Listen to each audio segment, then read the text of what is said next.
নির্বাচন কমিশন তখন পশ্চিম বাংলায় বামফ্রন্ট সরকার ছিল। 2002 সালে এসআইআর হয়েছিল। সেই এসআইআর এ সময় আপনারা সবাই জানেন যে কেউ বুঝতে পারেনি কেমন ভাবে হয়েছিল। বুথে বুথে বিএলওরা তাদের নাম নথিভুক্ত করেছিল, তাদের খসড়া বেরিয়েছিল। খসড়া বেরোনোর পরে যে ভুলভ্রান্তিগুলো ছিল পরবর্তীকালে সেগুলো সংশোধন হয়েছিল।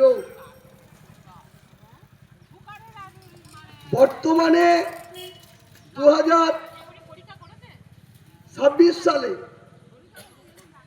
এসআইআর এর নাম করে যে কাজটি করছে নির্বাচন কমিশন, কেন্দ্রীয় নির্বাচন কমিশনার চলে কেন্দ্রীয় সরকারের কথায়,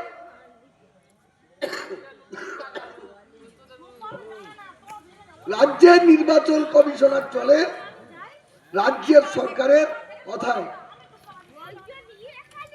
এসআইআর নিয়ে যখন কেন্দ্র সরকার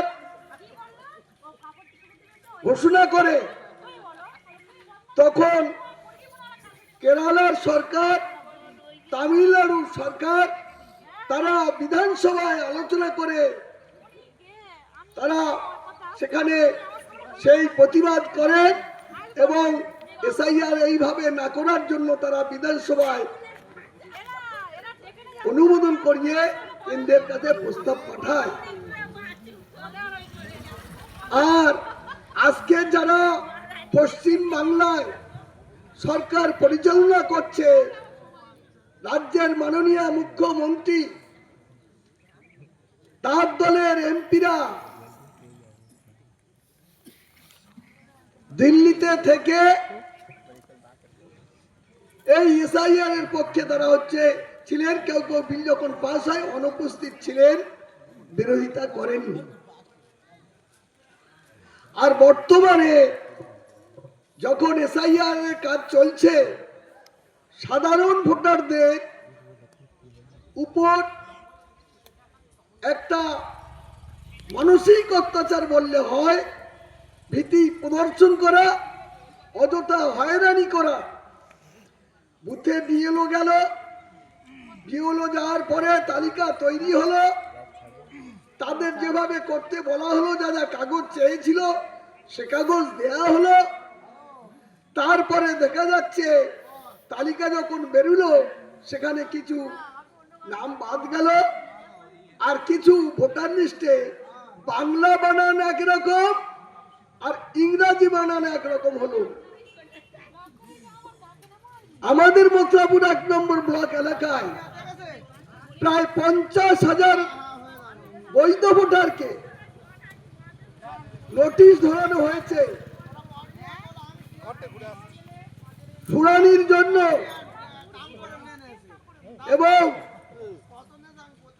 তার মধ্যে প্রায় 40,000-এর বেশি সংখ্যালঘু সম্প্রদায়, পিছিয়ে পড়া তপশিল এবং আদিবাসী সম্প্রদায়ের লোকজন রয়েছে।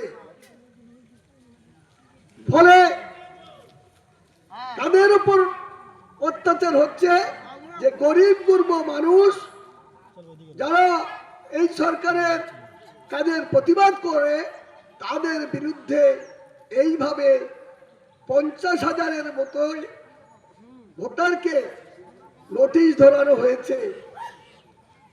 যে 5 বার ভোট দিয়েছে, 7 বার ভোট দিয়েছে, 87 সালে ভোটার, তাকেও নোটিশ ধরানো হয়েছে। আপনারা জানলে অবাক হবেন, আপনাদের আমাদের সবার পরিচিত সুন্দরবন এলাকায় যাকে উন্নয়নের কান্ডারি হিসাবে জানেন, কান্তি গাঙ্গুলি মহাশয়, যিনি এমএলএ হয়ে মন্ত্রী হয়েছিলেন, তারও বাড়িতে নোটিশ পাঠানো হলো। তারপর তিনি নির্বাচন কমিশনে লিখলেন, তারপরে নির্বাচন কমিশন থেকে চিঠি দিয়ে বলা হলো আপনার বয়স অনেক বেশি, আপনার বাড়িতে যাবে, ইয়ে করে নিয়ে আসবে। আরে নোটিশটা এলো কেন?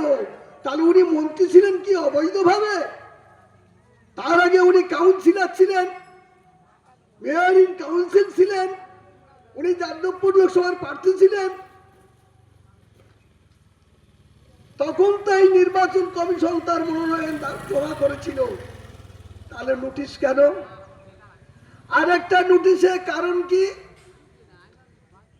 6 জনের পিতা একজন কেন? 6 জনের পিতা একজন কেন?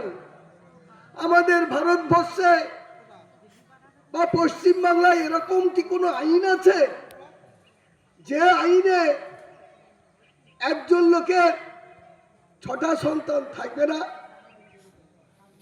আচ্ছা, বিহারের মুখ্যমন্ত্রী ছিলেন লালু প্রসাদ যাদব, তার সন্তান কত ছিল?